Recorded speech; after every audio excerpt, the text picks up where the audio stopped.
untuk bergabung.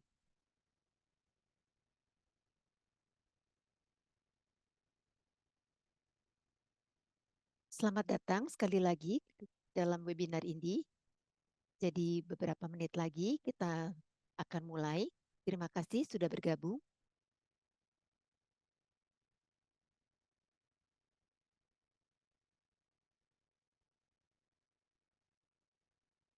Sekarang kita akan memulai. Selamat pagi, selamat siang, selamat malam yang sudah bergabung dari seluruh belahan dunia. Terima kasih sudah bergabung dalam webinar ini. Sebelum saya lanjutkan, saya akan meminta Dipti untuk pergi ke slide yang berikutnya dan kita ada penerjemahan secara langsung dalam webinar ini dari dalam bahasa Inggris, Perancis, dan bahasa Indonesia. Anda bisa pilih bahasa yang akan dengarkan dan dapat klik pada tombol interpretasi dan terlihat di uh, layar Anda di bagian bawah dan juga pilih bahasa yang Anda ingin dengarkan. Dipti, Anda bisa slide yang berikutnya. Kita akan bisa mulai segera. Webinar kita hari ini berjudul adalah untuk solusi berbasis alami untuk menangani pemanasan di perkotaan dan senang sekali banyak yang bergabung. Terima kasih. Nama saya adalah Helen Banjo Opil dan saya adalah dari pemimpin untuk iklim dan keterlibatan program perkotaan dari Afrika, WRI. Saya juga minta yang lainnya untuk memperkenalkan diri mereka masing-masing. Jadi nanti juga Anda bisa perkenalkan diri Anda, sebutkan nama Anda dan dari mana Anda. Webinar ini mengenai untuk menangani solusi berbasis alami untuk menangani pemanasan di perkotaan di kota-kota adalah yang webinar yang kedua untuk membangun ketangguhan dalam bahaya iklim dan dengan menggunakan solusi berbasis alami dalam menangani banjir dan panas. Dan Anda sudah lihat kita sudah melakukan webinar pertama. Yang pertama waktu itu membicarakan mengenai kerangka kerja penilaian kerentanan bahaya iklim. Bagi Anda yang tidak ikut saat itu ada rekaman yang Anda dapat mengaksesnya dan nanti akan disampaikan tautannya di chat box. Hari ini kita akan adalah webinar yang kedua adalah topik yang sangat menarik dan merupakan elemen yang penting yaitu mengenai kepanasan perkotaan dan kita juga bahas mengenai polusi dan juga penghijauan perkotaan yang dapat digunakan oleh kota-kota untuk menangani pemanasan. Slide yang slide ini adalah disponsori oleh Urban Shift bekerja sama dengan dengan WRI dan juga Urban Shift adalah program global yang mendukung kota-kota untuk melakukan pendekatan terintegrasi dan juga untuk uh, untuk future carbon dan juga Urban Shift itu didanai oleh Jeff dan juga dipimpin oleh UNEP bekerja sama dengan World Resources Institute, C40 Cities, ICLEI, dan UNDP, dan juga World Bank serta ADB. Untuk seluruh audiens, di sini Anda bisa mengajukan pertanyaan dan silakan menggunakan fungsi Q&A. Anda bisa melihat, bisa dapat sampaikan pertanyaan Anda. Nanti rekan saya akan memberikan penjawaban secara tertulis sambil kita meneruskan webinar ini. Dan juga ada juga yang akan dijawab secara live dalam segmen terakhir di sesi tanya jawab dari webinar ini. Jadi silakan untuk terlibat secara aktif dan sampaikan pertanyaan Anda. Terkait dengan agenda, saya akan minta rekan saya, um, teman saya untuk menyampaikan suatu sambutan pembuka, Helen, dan juga kemudian uh, dan juga Liu Newton akan membahas mengenai masalah pemanasan, panas, dan juga Dipti Talpade akan menyampaikan presentasi pelatihan mengenai pemanas urban heat dan greening, dan dan juga nanti ada sesi tanya jawab sebelum kita menutup webinar ini. Sekarang saya minta Bu Baina um, untuk dari WRI India kami persilahkan. Halo semuanya, saya harap Anda mendengar saya.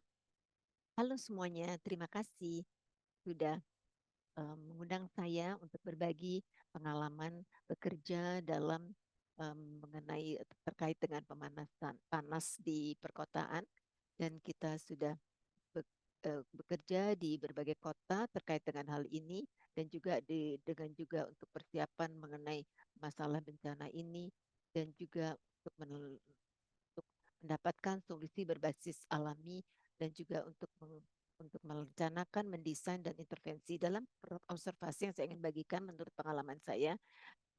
Itu adalah berdasarkan pengalaman kerja saya di India. Di India itu um, uh, di tingkat nasional sudah banyak yang dilakukan terkait dengan ini, dan juga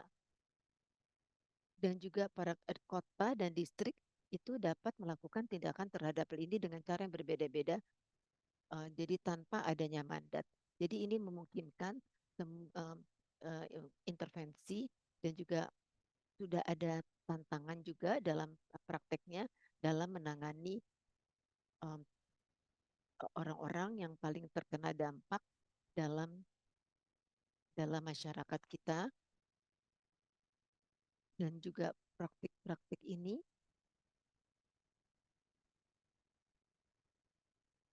tantangan-tantangan yang kita hadapi di India adalah tidak ada lembaga atau badan pemerintah yang secara komprehensif melihat mengenai tekanan, mengenai panas dan problemnya, sehingga banyak sekali sumber daya jadi yang dibuat adalah langkah-langkah yang jangka pendek terkait dengan panas, dan juga langkah-langkah, dan juga ada intervensi, dan juga langkah-langkah jangka panjang yang dimasukkan dalam master plan. Semua langkah-langkah ini itu terpisah-pisah, dan itu dioperasikan, dilakukan oleh departemen yang terpisah-pisah, dan juga sesuatu pemikiran yang konsolidasi itu belum dijalankan sepenuhnya, tetapi sebagai praktik masih memerlukan lebih banyak hal-hal dorongan terkait dengan birokrasi dan juga secara nasional, sehingga supaya kita dapat mengatasi krisis yang terjadi. Data mengenai panas terkait dengan kelompok, walaupun sumber-sumber daya ini, sumber daya keuangan, mengenai teknis, itu membangun pemahaman mengenai implikasi panas, kita masih memerlukan data dari berbagai sektor, dari dari juga mengenai jenis-jenis rumah, dan juga mengenai kelompok sosial ekonomi, kelas-kelasnya, dan juga komunitas, sehingga dapat dengan menargetkan intervensi di seluruh, dan juga untuk melakukan solusi terhadap kelompok-kelompok yang rentan ini, dan juga langkah-langkah resiliensi yang jangka panjang um, masih belum sepenuhnya dilakukan. Sebab kebanyakan uh, intervensi itu berfokus biasanya pada jadi untuk berapa banyak pohon yang ditanam, dan indikator mengenai di pohon ditanam di kota-kota tertentu, dan juga penghijauan, dan juga untuk tanah, dan bukan pada dan pertumbuhan di area, dan juga mengenai spesies yang ditanam, dan juga uh, biodiversity. Jadi masih banyak sekali, banyak pekerjaan masih harus dilakukan untuk membangun sains dalam prakteknya. Sehingga dengan demikian, itu adalah observasi, dan banyak yang terpisah-pisah prakteknya, dan juga ada intervensi yang baik, tetapi konsolidasi diperlukan dan juga rencana aksi panas itu adalah merupakan suatu peluang yang diluncurkan di kota-kota India, akan tetapi masih ada harus melakukan penelitian secara lebih mendalam untuk dapat dilakukan tindakan. Saya akan berhenti di sini dan juga kalau ada pertanyaan nanti dapat disampaikan pada sesi yang di bagian akhir. Terima kasih banyak Lubaina untuk sambutan pembukanya dan kita akan membahas mengenai presentasi yang utama. Kita akan ada nanti bisa juga dapat perkenalkan Anda dalam chat dan juga ajukan pertanyaan juga Anda bisa jelaskan dari mana Anda berasal. Jadi sekarang saya minta Lutske untuk dari Direktur dari Climate Change Adaptation and Resilience dari kota Swane di Afrika Selatan dan kami akan mendengar dari um, uh, mendengar dari beliau mengenai pemanasan yang meningkat. Mudah-mudahan kita dapat mendengar Anda. Ya, kita dapat mendengar Anda dengan baik. Silakan. Terima kasih banyak untuk pembukaannya. Saya bekerja pada bidang adaptasi dan resiliensi perubahan iklim dan juga mengenai panas adalah suatu hal bahaya iklim yang kita harus hadapi dan kita harus mengendalikannya dan di mana uh, saya ada presentasi dapat ditampilkan di sini.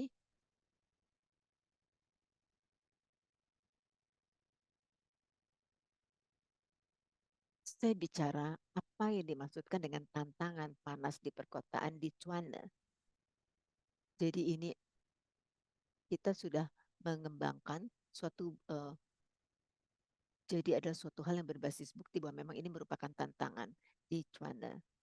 Dan juga ada kerentanan untuk memenuhi dalam mengatasi bahaya yang terjadi di zona-zona yang memiliki risiko panas, di mana ada peningkatan temperatur dan juga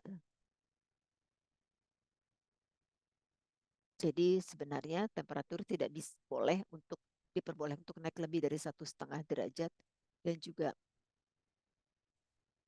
jadi artinya bahaya mengenai perubahan iklim ini meningkat. Temuan ini sangat menarik karena ini mengkonfirmasikan bahwa kita mengalami masalah perubahan iklim dan kita harus memahami bagaimana dampak dari panas. Jadi faktor-faktor perubahan iklim dan kita mengetahui bahwa kita harus spesifik sehingga kita dapat mengenai permasalahannya sehingga kita dapat memberikan sumber dayanya untuk mengatasi secara tertarget. Jadi kalau ada di suatu kota tertentu, maka kita dapat melakukan intervensi pada kota tersebut untuk mengurangi panas. Kita membahas mengenai uh, jadi ada beberapa tim yang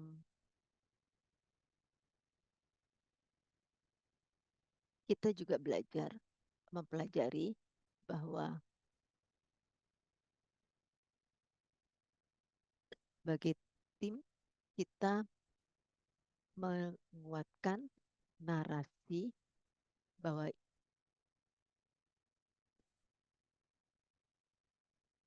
banyak dari problem yang ada yang memperparah iklim adalah panas ini.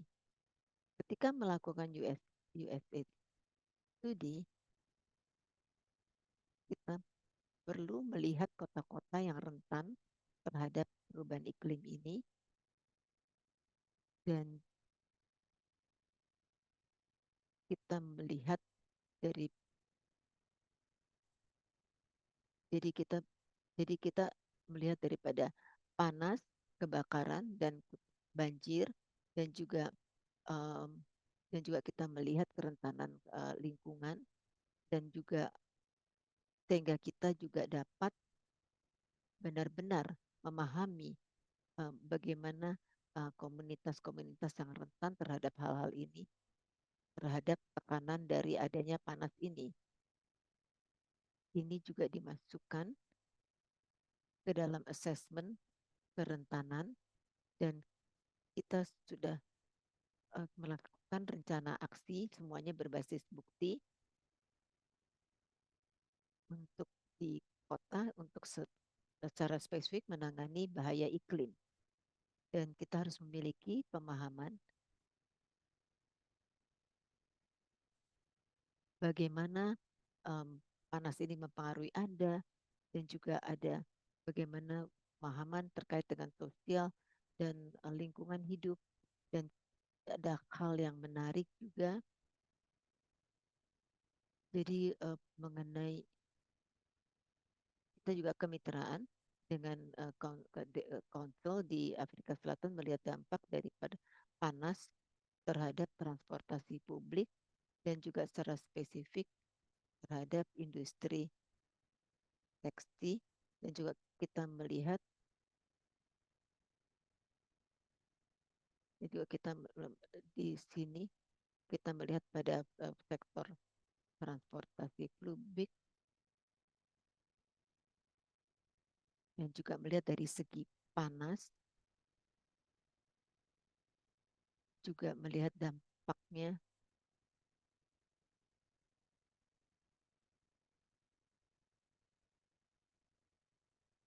dan juga melihat kegiatan kita baru-baru ini untuk mengalami dalam menghadapi tantangan-tantangan itu sudah dilakukan juga oleh Bank Dunia dan juga yang dilakukan oleh para ilmuwan di mana kita melihat komunikasi juga mendapatkan pemahaman mengenai perubahan iklim dan juga kita ada suatu area jadi area itu tadinya sangat baik sangat baik sekali kemudian menjadi kita lihat bahwa terdampak oleh panas sehingga tidak baik lagi dan kita lihat ada juga disparitasnya. Saya juga akan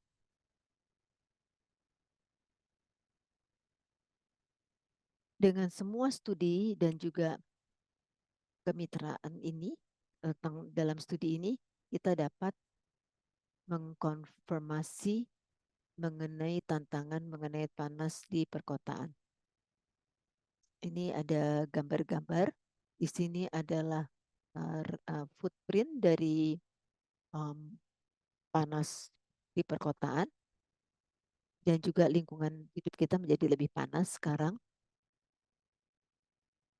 Ini adalah jadi mengenai zona risiko tekanan panas saat ini dan yang uh, sedangkan yang merah itu yang saat ini dan yang biru adalah di waktu yang akan datang. Seperti Anda lihat di sini, kalau kita tidak mengimplementasikan langkah-langkah untuk mengurangi panas, maka akan di masa depan itu akan menjadi panas yang tidak akan tertahankan lagi. Jadi ini ada berbagai gambar dari proyek dengan Bank Dunia mengenai heat watch. Anda lihat di sebelah kanan itu ada area yang berwarna biru, itu adalah daerah di luar kota, di mana dan juga di bagian bawah, di mana itu adalah lebih hijau dan juga yang di bagian bawah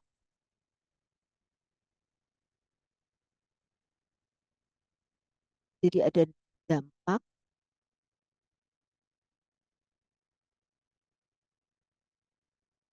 Jadi Anda juga bisa dari area-area ini um, masih dapat menahan dari dampak ini, dan juga ada gambar mengenai thermal.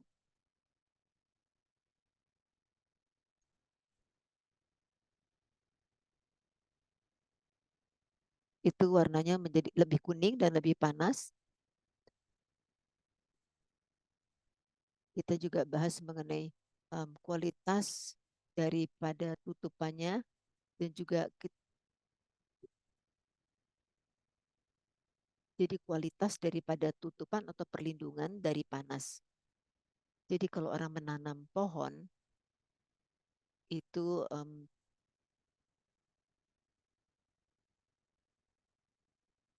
dapat mendapatkan, kalau pohonnya benar-benar baik ditanamnya, maka mendapatkan uh, teduh yang sangat baik. Di sini di mana uh, ada Dewan untuk Penelitian Medis dari Afrika Selatan.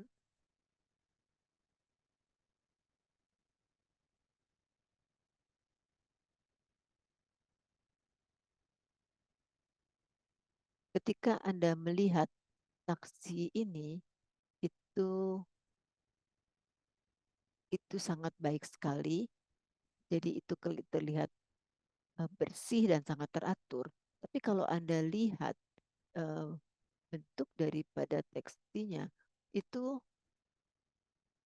jadi tutupan dari untuk taksi itu tidak terlalu baik.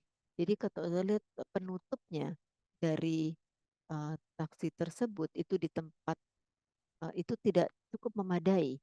Jadi menarik untuk proyek ini adalah ketika kita sudah melakukan penelitian, kita berikan masukan terhadap ini, kita mengusulkan suatu intervensi untuk meningkatkan kualitas daripada tutupan ini, tapi mereka tidak menginginkannya. Jadi adalah kita harus melakukan intervensi um, tentang hal ini. Di bagian bawah itu ada 3 gambar bagaimana mereka rasakan kalau itu panas, dan mayoritas um, tidak merasa begitu baik. Dan juga gambar di sebelah kanan, jadi ada pesan mengenai panas ini,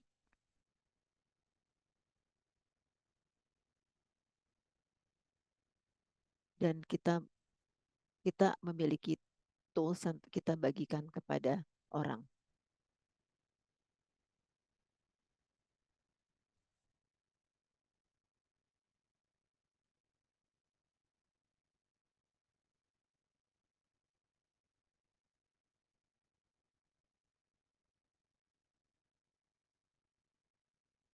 Jadi ada pengembangan yang sangat signifikan dalam hal ini. Ini adalah uh, biayanya makan waktu bermiliar. Jadi ada tanah yang dimiliki sektor swasta yang memiliki tanah tersebut lebih dari 100 tahun, dan itu tadinya itu yang dilindungi. Jadi itu berada di daerah yang padat, dan juga area tersebut panas. Dalam unit kita, kita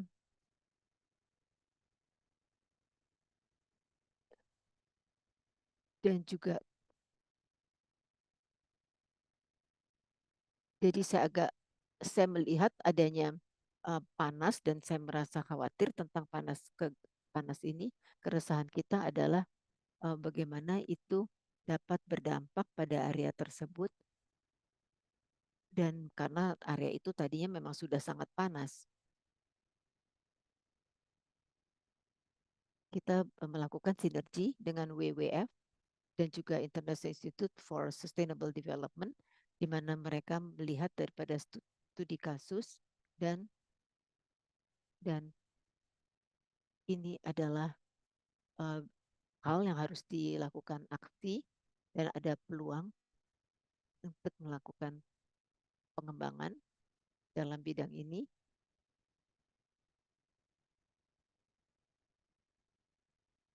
Jadi kita lihat ini kalau hal seperti ini terjadi itu maka dapat meningkatkan dampak panas dan juga banjir, dan mereka melakukan analisis berdasarkan rencana dan juga melihat mereka dapat melakukan um, mereka dapat melakukan penghijauan di area tersebut, melakukan penanaman, dan juga mereka dapat membuat atap hijau, mereka dapat membuat suatu kasus bisnis sehingga dapat disetujui proyek ini, dan itu adalah kerjaan yang saya ingin lihat itu dapat terjadi di daerah berkota di mana kita sebelum mereka melakukan apapun, kita bekerja untuk bagaimana kita dapat memasukkan solusi berbasis alami bagi para pengembang suatu area, di mana supaya dapat memberikan dampak yang baik, dapat mengatasi perubahan iklim. Ini adalah suatu hal proyek yang sangat menarik.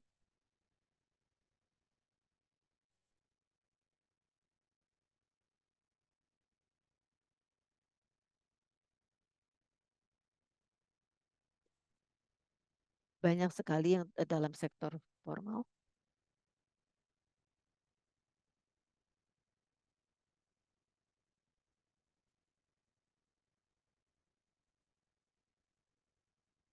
Formalitas alam ini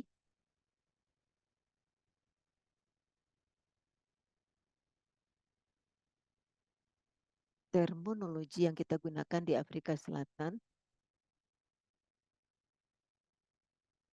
Jadi ini di tempat ini adalah panas sekali.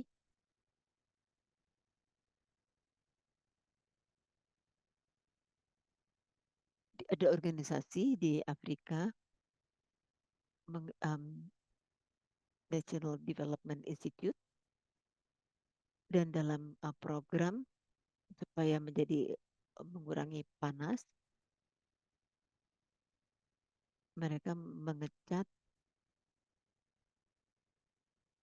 Jadi menggunakan cat yang untuk permukaan yang lebih dingin yang dapat mereflek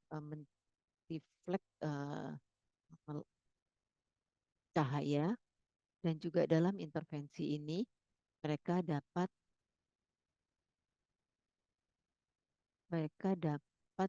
membuat suhu dari dalam ruang dalam menjadi lebih dingin, belum sampai di tingkat yang lebih sehat, tetapi di mana penduduk tidak lagi mengalami um, terlalu panas yang tinggi sekali. Jadi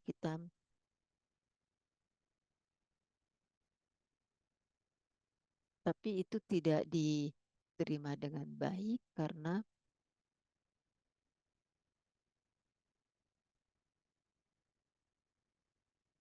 kita bekerja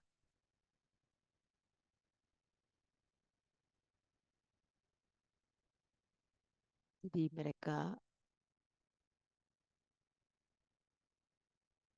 saya berharap bahwa hal ini dapat berjalan dengan baik, dan sekarang kita sekarang bekerja pada di klinik dan juga bangunan munisipalitas, dan sekarang kita dapat melakukan lebih baik um, di National Department sehingga kita dapat menyatukan, jadi supaya menjadi struktur ini menjadi lebih dingin untuk program untuk melakukan upgrading. Untuk 3 hal yang ingin saya sampaikan pada Anda sebagai pesan dari Untuk di kota, tentunya kita perlu keberterimaan di kota tentang bagaimana bahayanya dari suhu yang panas dan perlu adanya sumber daya institusi atau yang terlembagakan yang khusus untuk menangani hal ini. Memahami bahwa kesulitan atau tantangan suhu panas di perkotaan di sini tentunya biasanya tidak ada gunanya jika tanpa ada penanganan. Dan penting sekali juga kita perlu meningkatkan kemitraan untuk mendorong akses ke data dan juga alat bantu. Sekali lagi, dengan pemetaan yang ada, kita bisa dengan lembaga-lembaga yang luar biasa seperti Bank Dunia, di mana mereka mampu memberikan kita semacam akses ke cara-cara yang sangat sederhana untuk mendemonstrasikan atau menunjukkan dan mengilustrasikan cara-cara untuk menangani suhu panas. Kemudian juga adanya advokasi dan juga peningkatan kapasitas yang terus berlanjut untuk bisa meningkatkan layanan-layanan terkait dengan kesehatan yang diakibatkan oleh suhu panas. Itu saja dari kami. Terima kasih. Terima kasih banyak, Lutske, telah membagikan wawasan dari pengalaman Anda di Afrika. Dan saya rasa senang sekali bisa mendengar pengalaman Anda dan cara-cara untuk memitigasi tersebut. Berikutnya, saya akan perkenalkan Dipti Talpade. Beliau merupakan pimpinan program dari Urban Development and Resilience dari WRI India. Silakan, Dipti.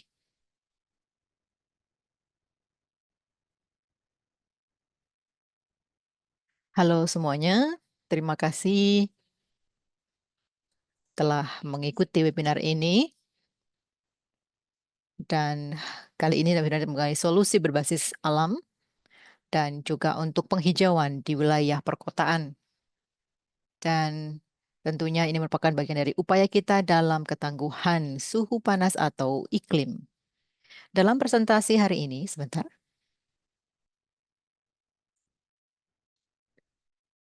ada 3 konten atau kategori konten di sini. Ada 5 bagian. Yang pertama adalah untuk memahami konsep mengenai suhu panas di perkotaan dan juga peningkatan suhu, kemudian dampak pada kesehatan, kemudian juga solusi berbasiskan pada berbasis alam ya, atau berbasis alam, kemudian juga berbasis pada ilmu pengetahuan, studi kasus, dan juga perencanaan kebijakan terkait dengan penghijauan di perkotaan dan juga untuk mitigasi panas di perkotaan. Ada video sebentar saya akan putarkan untuk memberikan sedikit gambaran. Maret tahun ini, suhu di Mumbai mencapai 39 derajat.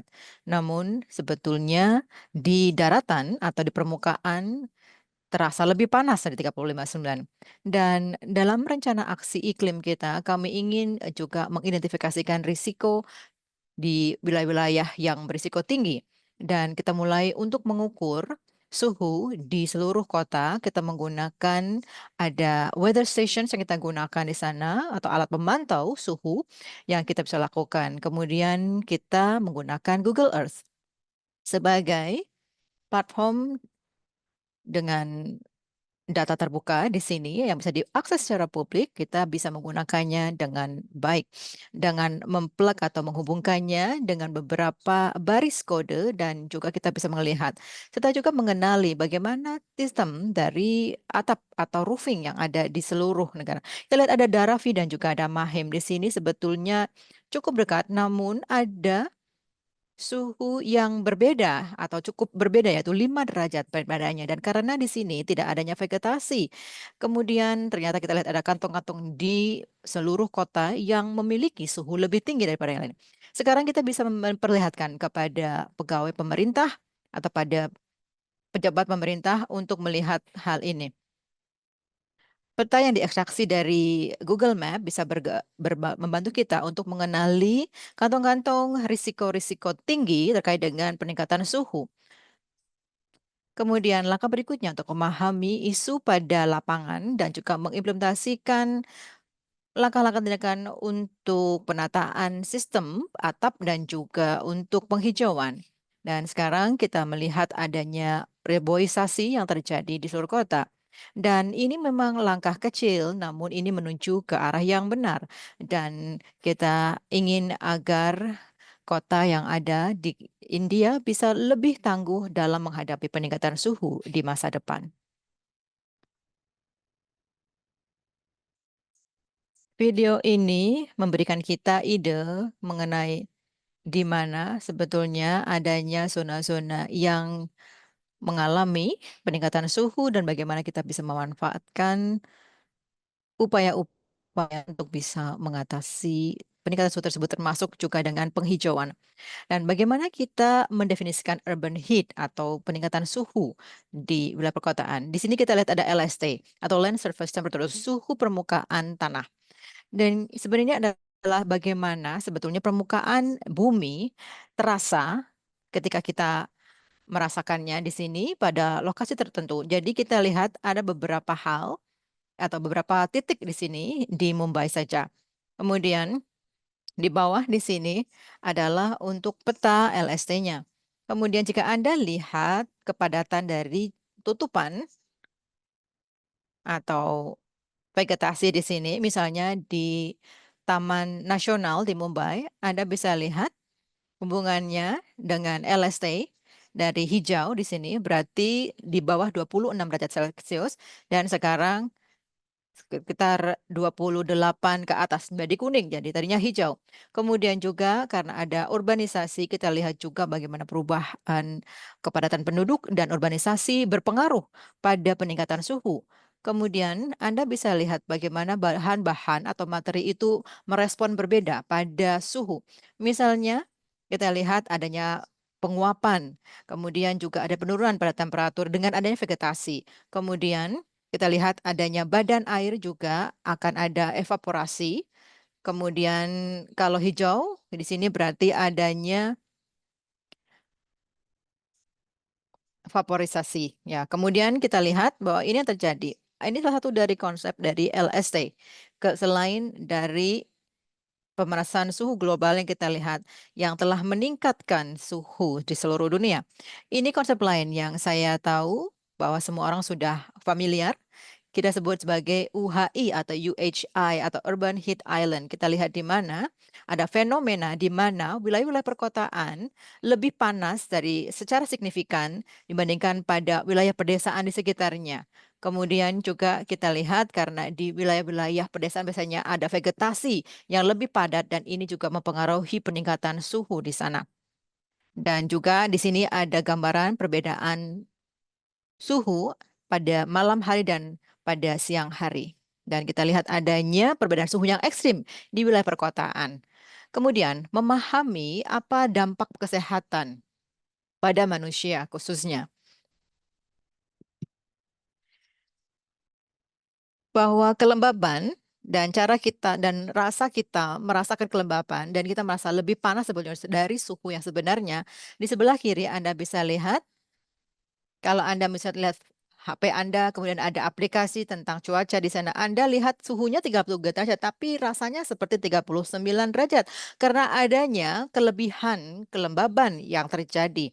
Kemudian di sini ada indeks panas juga, Anda bisa melihat bagannya dan mengkombinasikan dua nilai tersebut untuk bisa memperkirakan atau menghitung suhu relatifnya atau panas relatifnya. Misalnya, kita lihat di India, kita juga melakukan beberapa pengujian seperti apa indeks suhu di sini yang cocok untuk wilayah tertentu di India. Ini memberikan kita gagasan secara relatifnya seperti apa rasa panas atau seperti apa suhu, kemudian apa yang dirasakan.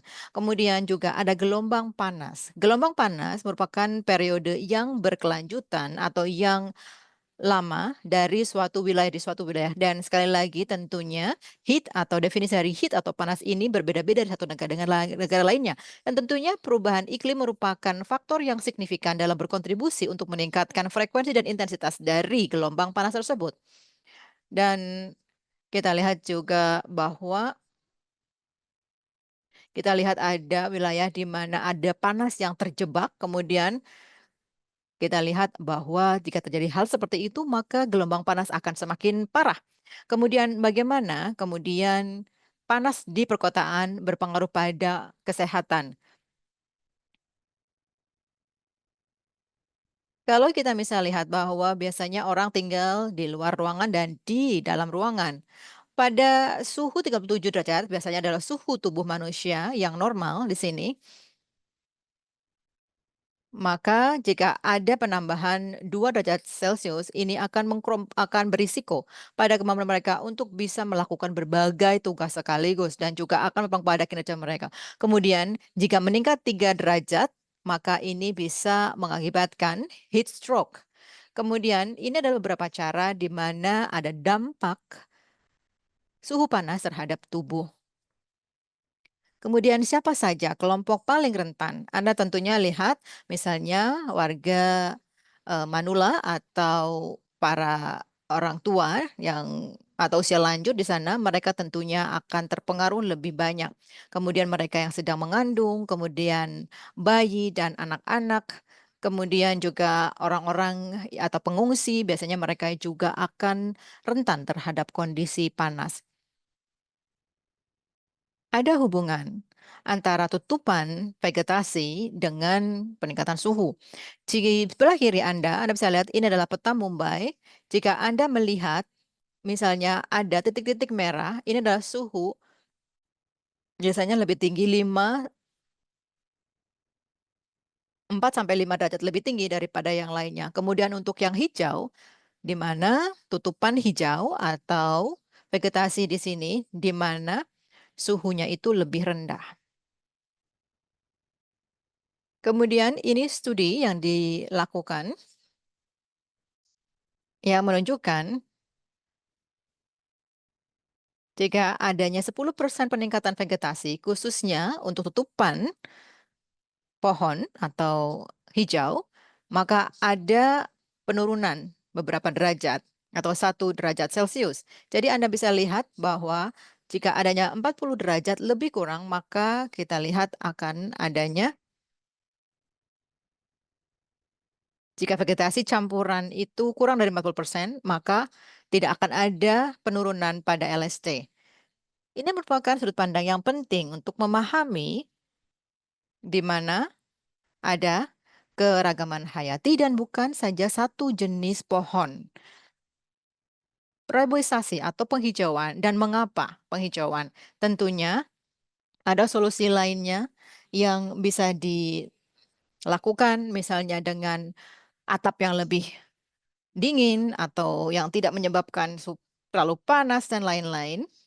Namun kita lihat bahwa dengan penghijauan akan ada manfaat lainnya, misalnya untuk waterlogging atau juga akan meningkatkan keragaman hayati serta juga untuk bisa meretensi atau bisa menahan air dengan lebih baik dan mencegah banjir.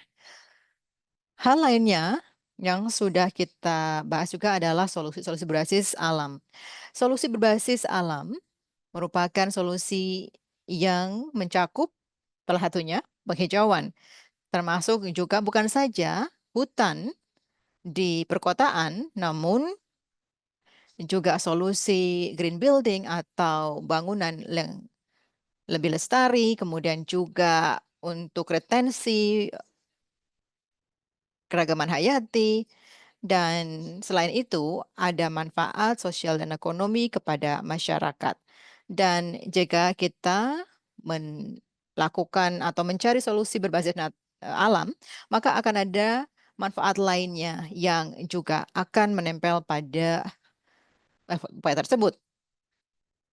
Dengan pendekatan ilmiah terhadap penghijauan, pertanyaannya, kalau kita melihat suhu panas, hal pertama yang kita akan pikirkan adalah misalnya untuk perkebunan. Tapi sebetulnya ada kegagalan juga yang terjadi. Alasannya karena berbagai alasan. Mengapa? Karena tidak misalnya kebun tidak dirawat dengan baik atau orang-orang yang misalnya dulu mengurus tidak kemudian lagi mau mengurusnya. Tantangan-tantangan seperti ini yang biasa kita hadapi dan juga kita teliti di Mumbai. Dan sebagian besar studi kasus yang kita tunjukkan di presentasi ini berfokus pada kota Mumbai. Namun presentasi secara umum di sini kita lihat bahan studi juga ada secara global. Sehingga lebih banyak cakupan dari studi ini bukan saja yang ada di kota Mumbai. Ini ada 5 langkah utama untuk penghijauan ilmiah, khususnya di Mumbai, di mana kita memprioritaskan wilayah-wilayah berisiko tinggi, kemudian melakukan pendekatan ekosistem, kemudian kita menggunakan penanaman positif air, kemudian juga bagaimana kita melibatkan masyarakat, serta juga untuk melakukan perencanaan yang baik. Pertama, memprioritaskan tapak atau lokasi di sini. Kan kita tentunya akan melakukan dan mengumpulkan data untuk bisa membandingkan LST. Kemudian di sini Anda lihat bahwa ada beberapa wilayah dengan vegetasi yang lebih sedikit yang mengalami peningkatan suhu yang signifikan. Jika Anda lihat, di mana wilayah-wilayah ini juga dihuni oleh kelompok-kelompok yang paling rentan dan juga indeks pembangunan manusianya juga sangat rendah. Pendekatan kedua adalah pendekatan ekosistem. Memahami apa sebetulnya ekosistem yang alamiah di kota, misalnya di Mumbai, ada hutan bakau atau hutan mangrove, kemudian hutan perkotaan. Berdasarkan pada ekosistem ini, maka kita perlu untuk menanam vegetasi atau menanam pohon-pohon. Kita juga perlu memperhatikan seperti apa situasi dan kondisi tanahnya. Ini beberapa ilustrasi seperti apa ekosistem yang ada di Mumbai. Misalnya, adanya wilayah mangrove. Ada proyek penghijauan yang terjadi di wilayah mangrove. Kita harus pastikan bahwa untuk penanaman hutannya atau penanaman pohonnya juga harus diasosiasikan dengan wilayah mangrove dan spesies apa yang cocok di wilayah mangrove tersebut. Kemudian juga kalau kita lihat wilayah-wilayah lainnya disesuaikan dengan kondisi wilayah tersebut. Kemudian juga kita harus mempertimbangkan keperluan atau syarat dari air yang harus ada. Kita bisa menggunakan air yang didaur ulang dan dengan mendaur ulang air, maka ini akan menjamin kelestarian dan keberlanjutan penggunaan air. Kita juga bisa memanen air hujan, kemudian atau dengan tadah hujan, kemudian kita bisa menginstal atau memasang fasilitas untuk tadah hujan tersebut. Kemudian juga ada komponen yang penting di mana kita juga harus bekerja sama dengan masyarakat. Ketika kita melihat proyek-proyek yang berhasil atau yang sukses dan angka kesuksesannya tinggi, itu biasanya adalah proyek-proyek yang tentunya berinvestasi pada manusianya. Mereka juga melibatkan masyarakat, memberikan pelatihan, kemudian juga memberikan mereka rasa memiliki, jadi mereka mau merawatnya untuk jangka panjangnya. Kemudian komponen limanya adalah perawatan atau maintenance di sini.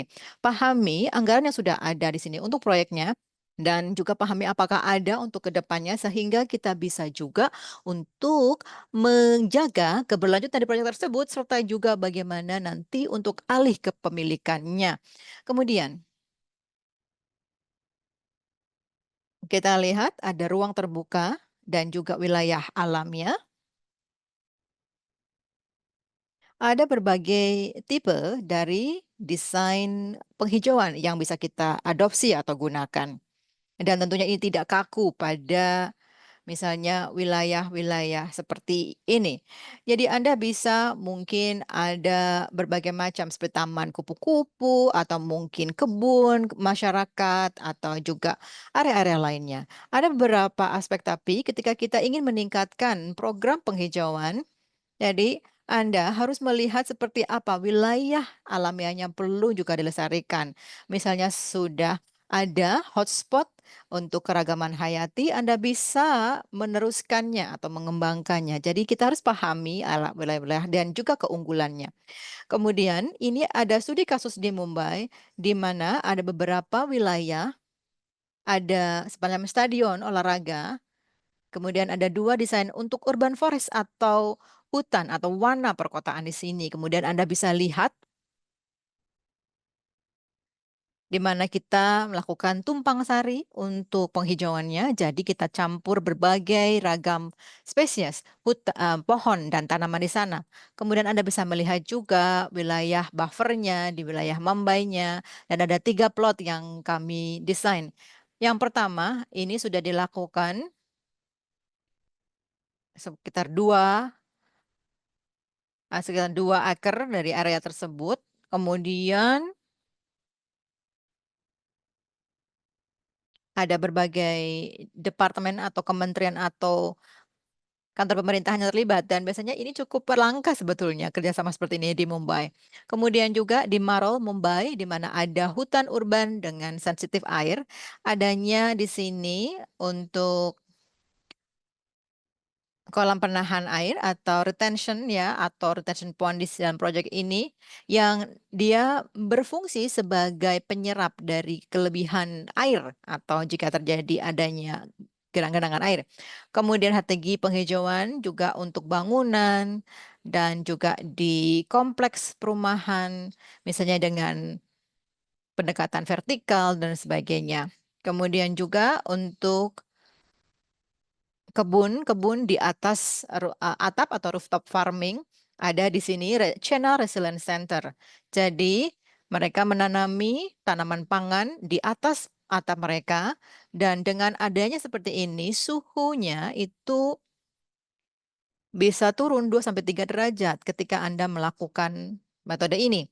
Kemudian ada juga yang kita sebut sebagai streetscape atau lanskap tapi di jalanan di sana biasanya, dan biasanya intervensi penghijauan bisa digunakan di mana kita juga bisa melihat adanya area terbuka, dan wilayah terbuka ini juga bisa lebih diakses oleh masyarakat sehingga mereka bisa menjaganya juga. Kemudian ini adalah studi kasus yang saya rasa sangat penting juga yang kita lakukan di Mumbai. Di sini ada koloni hunian. Ada masalah banyak di sana terkait dengan heat stress, waterlogging, dan sebagainya. Dengan masyarakat, bersama-sama masyarakat, kita mengidentifikasi kasus di sini, di mana wilayah-wilayah yang tidak digunakan atau wilayah-wilayah kosong dan bisa digunakan sebetulnya untuk bisa ditanami. Jadi Anda bisa lihat gambar sebelum dan sesudahnya. Masyarakat partisipasi untuk mengkreasikan ruangan ini atau wilayah ini. Dan mereka suka melihat adanya pepohonan yang ada di sana. Salah satu studi kasus implementasi studi kasus ini membantu membangun kepercayaan dengan mitra setempat yang telah ikut serta aktivitas dengan yang juga merawat lokasi ini dan juga memberikan layanan lainnya seperti pengelolaan sampah, kemudian juga air dan sebagainya. Mereka kemudian juga membuat lokasi untuk rekreasi dengan partisipasi masyarakat. Jadi sekarang kita lihat di area sebelumnya sebelah kiri, Anda bisa melihat ada wilayah di sini warnanya sedikit abu-abu.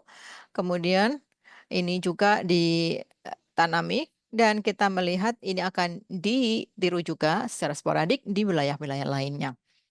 Kebijakan dan aksi strategi jangka panjang. Kita melihat rencana aksi iklim yang dilakukan di Mumbai ini tentunya akan menghubungkan antara ketahanan iklim dengan penghijauan. Ada juga misi nasional tentang habitat yang lebih berkelanjutan di sini, dan studi mitigasi suhu juga ikut serta di sana. Namun tentunya harus ada revisi kebijakan dan juga aksi yang nyata. Adanya pedoman penghijauan untuk warga di Mumbai. Ini satu contoh. Jadi di Mumbai dibuat pedoman penghijauan untuk warga. Jadi di sini ada informasi mengenai penilaian tanah seperti apa, kemudian jenis tanaman seperti apa, spesies apa yang cocok di sana, ekosistem apa yang sudah ada, sumber daya airnya yang bisa digunakan, serta model pelibatan masyarakat yang ada yang bisa digunakan. Jadi ini merupakan salah satu dari inisiatif yang mendorong para warga untuk ikut serta dalam penghijauan di kota. Sebelah kiri Anda lihat adanya inventory dari ruang terbuka yang dilakukan melalui praktik survei, dan ini juga menggunakan model partisipatif dengan data yang kita kumpulkan untuk ruang terbuka dan lihat potensi-potensi wilayah yang bisa kita kerjakan untuk penghijauan di kota seperti Mumbai yang sangat padat. Serupa dengan hal tersebut, ada 3 sensus atau di sini ada juga semacam daftar keragaman hayati publik. Dan ini juga sangat baik bagi masyarakat untuk bisa mengakses data mengenai pelacakan terkait dengan jenis pohon, tanaman, serta keragaman hayati. Sehingga di kedepannya orang akan lebih sadar mengenai lingkungan sekitarnya serta juga tutupan hijau di sekitar mereka. Dan ini secara umum sangatlah bagus untuk kelestarian atau untuk konservasi hijau di wilayah kota Mumbai. Dengan presentasi slide tadi, saya akhiri presentasi saya. Dari silakan Helen.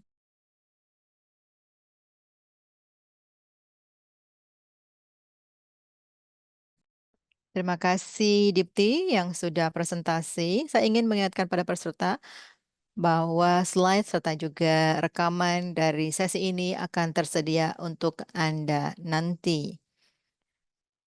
Termasuk juga materi presentasi akan tersedia bagi Anda maksimal 2 hari dari sekarang. Baik, sekarang saya akan lanjutkan untuk sesi tanya jawab. Saya ingin mengundang para panelis terhormat kita untuk menyalakan kamera mereka.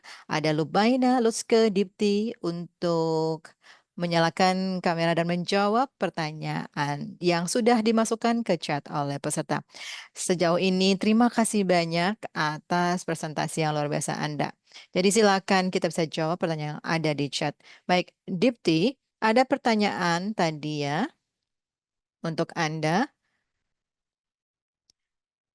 Apa saja isu-isu yang penting dalam membuat keputusan untuk MBS tersebut, NBS atau Natural Based Solution atau solusi berbasiskan natural. Apa saja tantangan-tantangannya? Apakah isu masyarakat setempat atau nilai-nilai setempat atau juga hal lainnya ataukah anggaran dan sebagainya? Silakan Diti. Pertanyaan sangat penting dan saya bisa sampaikan. Yang penting atau poin yang sangat penting, saya rasa semua poinnya penting untuk tak kelola, kalau kita bicara mengenai suhu panas di perkotaan, tentunya sudah terjadi lama di lingkungan kita. Dan kita juga perlu membangun hubungan dengan pemerintah dan tentunya ini akan memakan waktu. Kemudian masyarakat perlu mengetahui kebutuhannya. Jadi dengan NBS tentunya harus dari bawah ke atas. Dan ini sebelumnya merupakan tantangan juga, namun sebetulnya cukup mudah diatasi. Karena masyarakat ternyata khawatir tidak punya ruang terbuka atau ruang hijau. Dan mereka juga ingin punya akses terhadap cara-cara untuk mengatasi suhu panas tersebut. Jadi di berbagai proyek yang saya lihat, ada tantangan-tantangan yang sebetulnya sama, namun ada juga perbedaannya. Kadang-kadang ada yang terbentur dengan pendanaan. Ada misalnya proyek yang lebih besar, mereka tentunya perlu misalnya ruangnya atau wilayahnya di sana. Kalau kita pikirkan tentang anggaran tentunya akan sulit, namun kita juga bisa memperhatikan seperti apa untuk pendanaannya. Beberapa proyek yang Anda lihat, model bisnisnya ada banyak dari kucuran dana dari para filantropik atau organisasi filantropik, bisa juga dari bagian dari CSR, dan sekarang mulai berpindah ke investasi pemerintah juga, karena pemerintah juga sekarang tertarik untuk bertanggung jawab atau meneruskan proyek ini. Dan ini adalah opsi berbeda. Di berbagai lokasi ada campuran juga untuk pendanaannya atau untuk fundingnya di sana. Dan juga bisa dalam bentuk misalnya capacity building atau melakukan bantuan untuk pohon-pohon atau tanaman dan lain sebagainya. Baik, terima kasih. Sekarang bisa kembali ke tanya jawab kita ke Lutske mungkin mengenai implementasi dari NBS di sini di infrastruktur, kemudian melakukan perubahan untuk membangun lingkungan di wilayah yang sulit misalnya. Apakah ini juga tantangan yang Anda hadapi juga? Dan bagaimana pendekatan pemerintah? Silakan.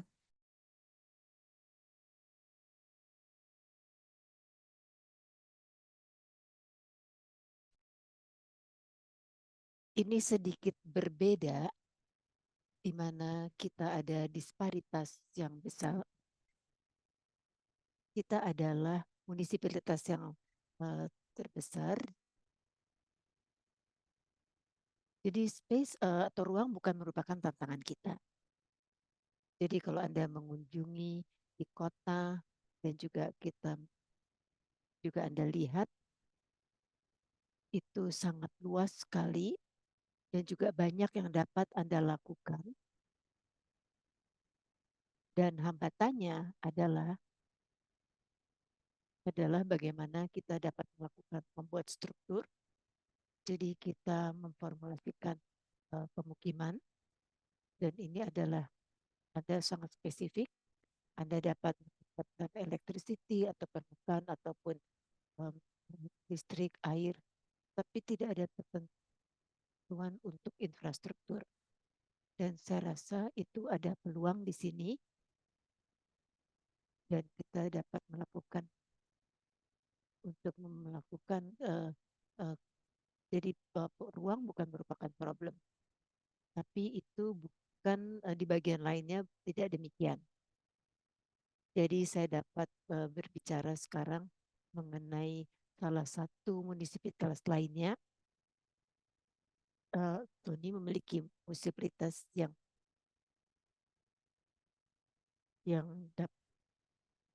dalam kota Joburg contohnya ada suatu sistem yang sangat baik yang sudah dilakukan pada tahun 2015 dan sekarang kita di munisipalitas metropolitan kita melakukannya di daerah hilir karena ekosistem yang ada tidak lagi tersedia. Jadi kita sudah bicara dengan kota tersebut apa yang dapat kita lakukan mengenai problem ini. Dan kemudian itu merupakan isu. Jadi itu tidak tentang memasukkan mengenai natural solusi berbasis alami, tapi tentang orang itu harus keluar dari situ.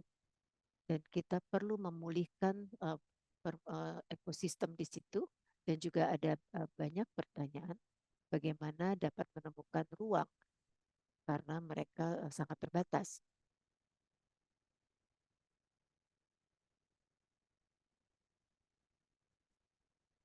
Jadi mengenai di Nairobi ada pergerakan mengenai kekurangan dana untuk infrastruktur ekologi dan itu adalah tantangan kita yang terbesar saya rasa. Kita juga harus mengeluarkan orang dari infrastruktur tersebut karena tidak memberikan permukaan yang untuk kota ini ada terdapat link.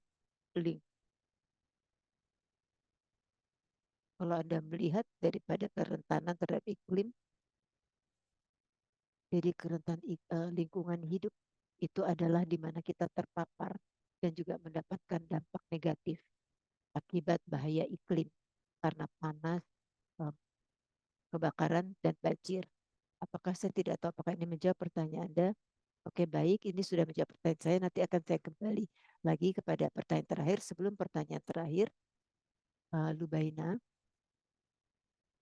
Lubaisima menanyakan kepada Anda, apakah WRI sudah melakukan penelitian mengenai mengintegrasikan adaptasi iklim, terutama di daerah dekat sungai, di mana sudah ada juga ada pertanyaan apakah ada resistensi dari komunitas lokal dalam implementasi mengenai proyek penghijauan perkotaan.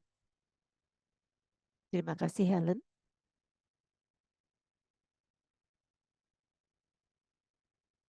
Ada yang terpikir oleh saya adalah mengenai laporan yang diterbitkan di website em,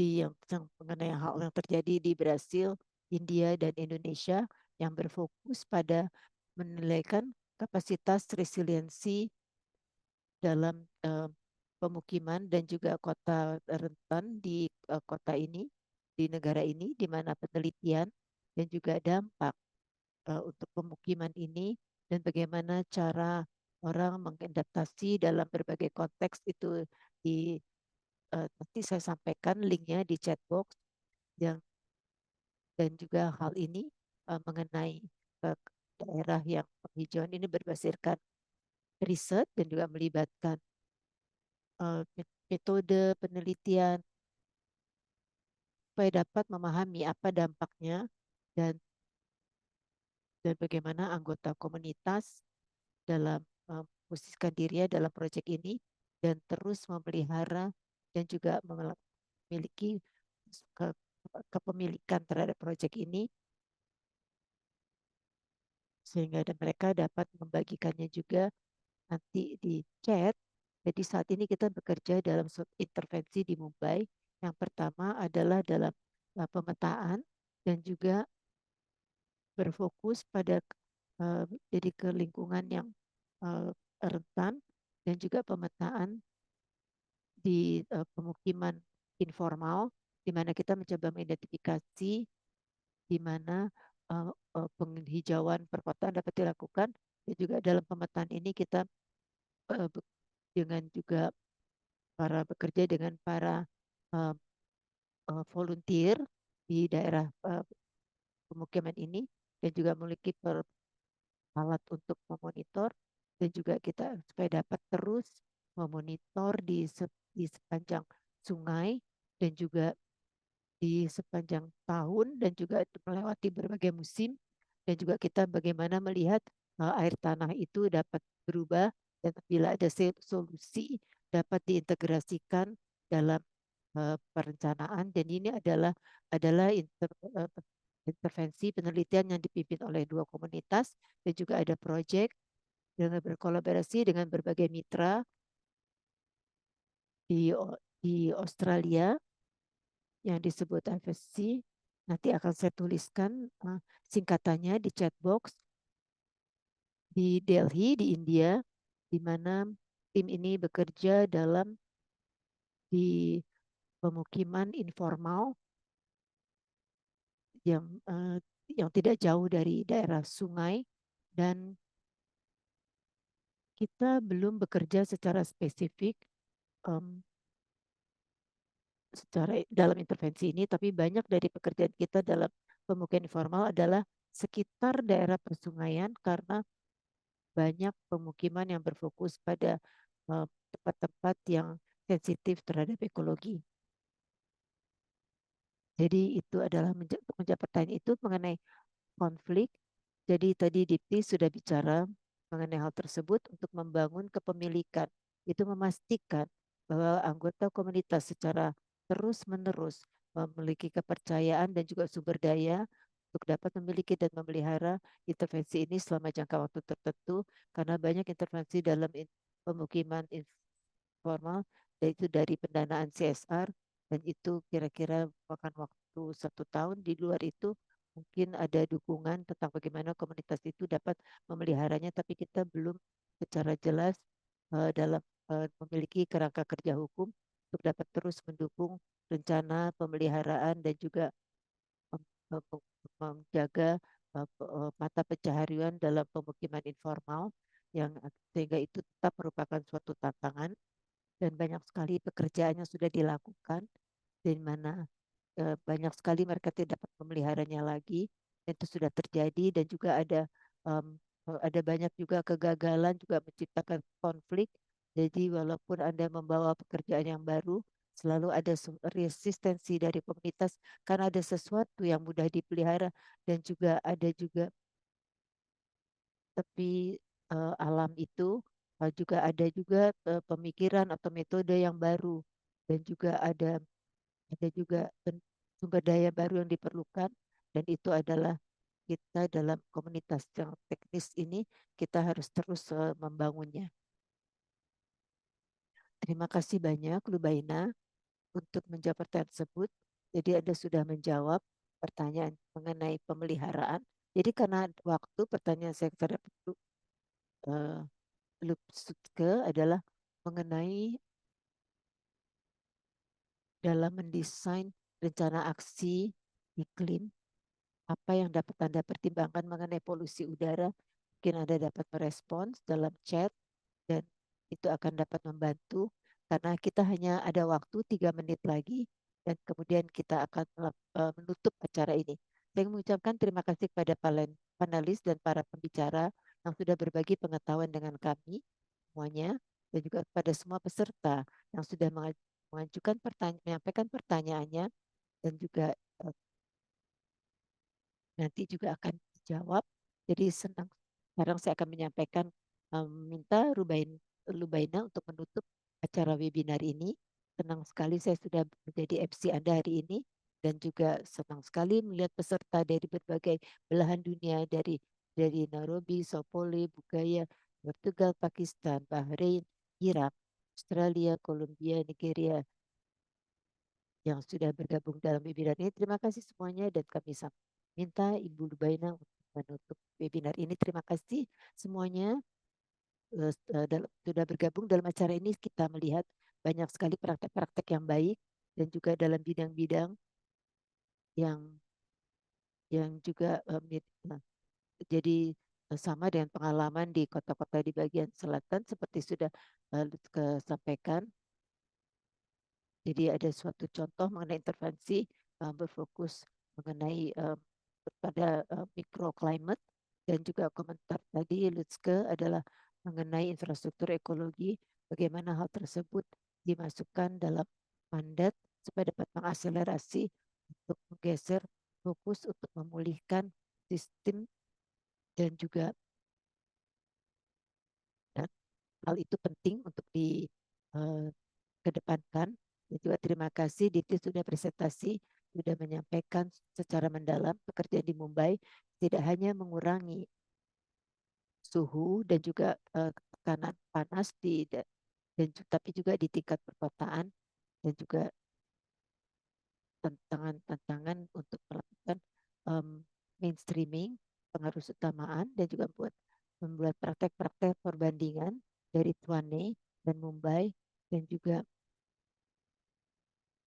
saya harap bahwa banyak di antara Anda bisa mendapat masuk hal-hal yang berharga dan pengetahuan kepada kota Anda masing-masing. Kita ada satu lagi webinar untuk mengatasi banjir di perkotaan dan itu juga akan mencakup 4 perwakilan kota dan juga panelis dan juga akan kita akan mendengarkan mengenai solusi dan pelajaran-pelajaran yang dipetik. Itu akan dilaksanakan pada hari Rabu 26 Maret pada juga waktu yang sama dengan hari ini. Jadi harap catat dan juga terima kasih sudah bergabung hari ini dan sudah bersama-sama belajar mengenai tantangan mengenai adaptasi iklim di kota-kota. Sampai jumpa lagi. Semoga hari Anda menyenangkan. Terima kasih.